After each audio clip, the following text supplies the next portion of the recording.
सबसे ज़्यादा जिम्मेदार वो बुद्धिजीवी वर्ग है जिसे मान्यवर काशीराम ने राजनीतिक पहचान दी थी और डॉक्टर अंबेडकर ने संवैधानिक मजबूती दी थी। वो आज थिंक टैंक बहन मायावती के चारों तरफ नहीं है। हालांकि इसके लिए बहन मायावती ही जिम्मेवार है, तो श्रेय तो उन्हें ही देना पड़ेगा कि उन्होंने इन लोगों को काटा। देखिए, अकबर महान कहलाया क्योंकि अकबर सब विषयों के बारे में नहीं जानता था, वो नवरत्नों को संभालता था, उसके नवरत्न ही सब कुछ करते थे। तो अब बहन जी के पास नवरत्न नहीं है। और दूसरी चीज़ कि जो उनकी प्राथमिकता बदली, मान्यवर काशीराम ने एक खोली में रह के, एक कमरे के मकान में रह के संघर्ष किया। डॉक्टर अंबेडकर ने पूरी ज़िंदगी इंग्लैंड अमेरिका में पढ़ने के बाद जब वो यहाँ आए तो उन्होंने सड़क पे भी आके संघर्ष किया और अपनी कौम के लिए संघर्ष किया। बहन जी ने महल की राजनीति को प्राथमिकता दी, अपने सुख को दी।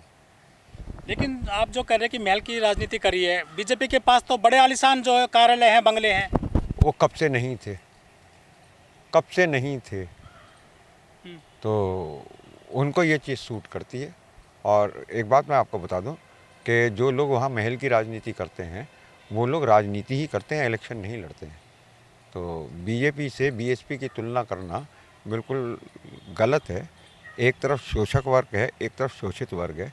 शोषित वर्ग के नेतृत्व को अपने हिसाब से, अपनी प्राथमिकताओं से चलना होगा, वो उसे कॉपी नहीं करना होता। तो इसके लिए दोनों की तुलना बेकार है। जो बीएसपी की आज ये हालत हुई है, इसके लिए क्या क्या फैक्टर जिम्मेदार मानते हैं आप? सबसे पहला तो मैंने आपको बताया कि विचार की जो धार थी वहाँ वो सूख गई थी। दूसरी चीज़ ये कि बहन जी इलेक्शन लड़ना सीख पाई मान्यवर काशीराम से, राजनीति को नहीं समझ सीख पाई। राजनीति की समझ उन्हें नहीं है। राजनीति, पॉलिटिक्स समथिंग डिफरेंट और इलेक्शन लड़ना इज समथिंग डिफरेंट। लेकिन वो तो लोग कहते हैं कि मायावती बहुत चतुर हैं, 4 बार मुख्यमंत्री बन गई हैं बीजेपी के सहयोग से। गुडविल से वो जो मेहनत थी मान्यवर काशीराम की और जो विचारधारा की मजबूती थी, विचारधारा की मजबूती आज भी उतनी ही है डॉक्टर अंबेडकर की, और संघर्ष आज भी उतना ही जिंदा है मान्यवर काशीराम का। लेकिन बहन जी उसे गंवा गई। और ये आपको ये पतन आज दिख रहा है। ये पतन तो उस दिन शुरू हो गया था, हाथी नहीं गणेश है, ब्रह्मा विष्णु महेश है, इसकी पूजा शेष है। उसी दिन ये आंदोलन मर गया था। मान्यवर काशीराम की मृत्यु के साथ ही ये आंदोलन कमज़ोर पड़ने लगा था और इस पर मनुवादी, ब्राह्मणवादी ताकतों ने कब्जा कर लिया था। लेकिन लोग कह रहे थे कि 2007 में जब फुल एंड फाइनल में आई थी बीएसपी यूपी में, तो ब्राह्मणों का साथ मिला था। इस बार तो ब्राह्मण साथ थे बहन जी के, खुद सतीश मिश्रा संभाल रहे थे कमान। वो इनके साथ थे, लेकिन राजनीति वो अपने वर्ग के लिए कर रहे थे। तो ये मानकर चलना कि एक बार इन्हें चरम पे पहुंचा दिया, उसके बाद ये रपट के गिर गई। लेकिन बहन जी सर्वजन की बात करती हैं, सर्वजन सुखाई की बात करती हैं। बात ही तो करती हैं, लेकिन उसके लिए कार्य और काम उसके लिए मान्यवर काशीराम ने किया था और संवैधानिक व्यवस्था डॉक्टर अंबेडकर ने दी थी। और बहन जी को दोनों ही, मैं ईमानदारी की बात बताऊं मैं, कि लोग कहते हैं बहन जी आईएएस बनना चाहती थी, ये करना चाहती थी। ये जो वोट बैंक घटा है बीएसपी का 10-12% रह गया है केवल, क्या है इसके मुख्य वजह? जब ये दिखने लगा कि बहन जी निष्क्रिय हो रही हैं और ये कहा गया कि भाई इन जाति वाली व्यवस्था जो राजनीति करने वाले हैं इनके मुकाबले आप जो है ब्राह्मणों के साथ ज़्यादा सुरक्षित हैं, तो ये वोट शिफ्ट हो गया। 22 से जो 12% शिफ्ट हुआ है, 12% पे आए हैं, तो ये ऐसा नहीं कि 10% गिरा है। वो लोग घर पे निष्क्रिय रह गए हैं। अगर रह जाते तो भी रिजल्ट कोई दूसरा ही आता। जो एग्जिट पोल है वो सटीक बैठे हैं बीएसपी को लेकर इस बार। नैरेटिव थी, नैरेटिव थी, बिल्कुल नैरेटिव थी, किसी एक ही ने दिया। मैंने आपको अभी बताया ना कि ट्वीट, कई बार आपने देखा होगा एक ट्वीट जन्म लेता है और उसके बाद वो बहुत सारे लोगों के नाम से आगे चलने लगता है। अगर उसमें कोई गलती भी होती है तो उसे भी ठीक नहीं किया जाता है। कोई खबर चलती है, फिर सारे चैनल उसी खबर को दिखाने लगते हैं थोड़े से रूप बदल के। उसी तरीके से ये नैरेटिव था। और कैंपेन के दौरान इन लोगों की बातचीत कुछ और थी, लेकिन जैसे ही एग्ज़िट पोल के साथ इन्होंने शोर मचाया तो लगभग सबके एग्ज़िट पोल लगभग वही आए। और वो इस बार उस नैरेटिव में चुनाव आयोग भी शामिल था। जिस तरह से बहन जी ने रैलियाँ की थी, काफ़ी भीड़ आई थी रैलियों में, प्रचार भी काफ़ी किया था, लेकिन जो मेनस्ट्रीम मीडिया है, चाहे टेलीविज़न हो चाहे पत्रिकाएं हो, उन्होंने कुछ सपोर्ट नहीं किया। उन्होंने कवर नहीं किया। वो भी जानते थे इनकी निष्क्रियता को, क्योंकि जितनी ऊर्जा के साथ इलेक्शन लड़ा जाना था, जितनी मजबूती के साथ लड़ा जाना था, वो बीएसपी नहीं कर पाई। और इसमें नेतृत्व ने, केंद्रीय नेतृत्व में, जो कि एकमात्र एक बहन जी हैं, बाकी कोई नेतृत्व नहीं उभरा, तो उन्होंने अपनी प्राथमिकताएं रखी। जो बहुत सारे लोग गए थे बीएसपी से टूट करके सपा में, भाजपा में, क्या ये भी मुख्य वजह हो सकती है जो बड़े नेता चले गए थे? बड़े नेता होते तो जीत जाते। बड़े तो वो विचारधारा के साथ ही थे ना जुड़कर। जब वो विचारधारा से अलग चले गए तो उन्हें अपनी औकात समझ में आ गई। दूसरी पार्टियों में गए थे, उससे भी तो कमज़ोर हुई पार्टी। हाँ, और वो गए तब जब उन्हें लगने लगा कि अब हम उस मजबूती से नहीं लड़ पाएंगे, बीएसपी में रह के सर्वाइव नहीं कर पाएंगे। वो मलाई खाने वाले लोग थे, और उनको भी अगर इन्होंने प्रश्रय दिया, इनको प्रोत्साहन दिया था, तो ये भी इनकी गलती थी, क्योंकि इनसे अच्छे लोग, इनसे ज़्यादा कमिटेड या डेडिकेटेड लोग मिल सकते थे।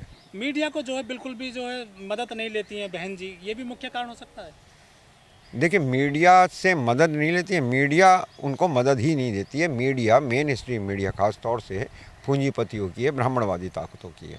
जातिवाद हुआ है बहन जी के साथ। बहन जी जो भी कुछ हुआ उनके साथ, वो उसके लिए खुद जिम्मेवार है। अच्छा, जो रिजल्ट आने से पहले उन्होंने जो अपनी पार्टी में लोगों को जिम्मेदारी दी है, अपने भतीजों को, भाई को, ये इसको किस तरह से देखते हैं आप? मैंने आपको बताया कि अब वो इन लोगों को प्राथमिकता दे रही हैं। उससे पहले उन्होंने जिन्हें प्राथमिकता दी, वो मुद्दों के लिए और संघर्ष के लिए इतने जिम्मेवार नहीं थे। इनसे अच्छे लोग भी मिल सकते थे। तो इन्होंने नए नेतृत्व को और युवाओं को उभरने नहीं दिया, ये इनकी कमी थी। कितने दिन में खड़ी हो जाएगी बीएसपी, अब लग रहा है? ये तो बुद्धिजीवी वर्ग जो पुरानी व्यवस्थाओं से लड़ने का काम कर रहा है, उसके चिंतन और मंथन के ऊपर है। और मुझे तो जो इस वक्त महसूस होता है, वो ये महसूस हो रहा है कि नेतृत्व के ऊपर पुनर्विचार कर लेना चाहिए उस पढ़े लिखे वर्ग को। 22% वोट था करीब बीएसपी का हमेशा, वो इस बार 10-12 रह गया है। ये वोट किस पे गया है, किस पार्टी में गया है? ये रिज़ल्ट बता रहा है और ये शिफ्टिंग बता रही है। एनालिसिस हम आपको करके आंकड़ों का कल परसों में बता देंगे कि किस किस कॉन्स्टिट्यूंसी में क्या क्या हुआ है। तो अब जैसे बागपत है, तो बागपत के अंदर बहुत छोटे मार्जिन से गठबंधन हारा है, और उसका मुख्य कारण ही ये है कि ये बीएसपी का वोट बीजेपी की तरफ शिफ्ट हो गया। अब बीएसपी हमेशा जात की राजनीति करती है, दलितों की स्पेशली, ब्राह्मणों की इस बार उसने काफ़ी प्रचार प्रसार किया था। तो क्या ये जात से उभर के राजनीति धर्म के नाम पे आ गई है अब? आप जो ये इल्ज़ाम लगा रहे हैं, ये बिल्कुल गलत है। बीएसपी जिस विचारधारा से जन्म लेती है, ये मूवमेंट जिस विचारधारा से उभर के आता है, वहाँ जात पात के लिए कोई जगह नहीं है, धर्म की राजनीति करने के लिए कोई जगह नहीं है। तो ये इल्ज़ाम आप बीएसपी पे न लगाएं। लोग कहते हैं ना कि दलितों की पार्टी है बीएसपी। तो दलित से आपका क्या मतलब है? वो जो शोषित है, हाँ, तो उनकी राजनीति शुरू में काशीराम जी करते थे, उसके बाद इन्हें एक बार चरम पे पहुंचाया गया मनुवादी ताकतों ने साथ मिलकर, और इन्हें लगा कि हम सत्ता में परमानेंट बने रहेंगे, और फिर उन्होंने ही इनको खोखला कर दिया। कितने साल हो लगेंगे बीएसपी को उठने में, ये बताओ सर। ये तो इस चिंतन और मंथन के ऊपर है कि कितनी तेज़ ये लोग अपने दिमाग जोड़ते हैं, बुद्धिजीवी वर्ग, वो वर्ग जो पढ़ा लिखा है, जो सक्षम है। देखिए, एक बात बताऊँ मैं, वहाँ पे किसी को पैसे दे के नहीं बुलाना पड़ा, क्योंकि वो शोषित वर्ग का था, वो दर्द को जानता था। उन्होंने अपनी जेब से चंदे दे के इस मूवमेंट को खड़ा किया था राजनीतिक रूप से। अच्छा, चंद्रशेखर को कुछ मौका मिल सकता है बीएसपी में? देखिए, कहना तो नहीं चाहिए मुझे, लेकिन वो राजनीति के मामले में ना तो उनके पास डॉक्टर अंबेडकर की योग्यता है, ना उनके पास मान्यवर काशीराम की योग्यता और संघर्ष है, और ना उनके पास बहनजी वाली ऊर्जा है। तो वो तो बहुत आसानी से किसी के भी हाथों में खेल जाएंगे।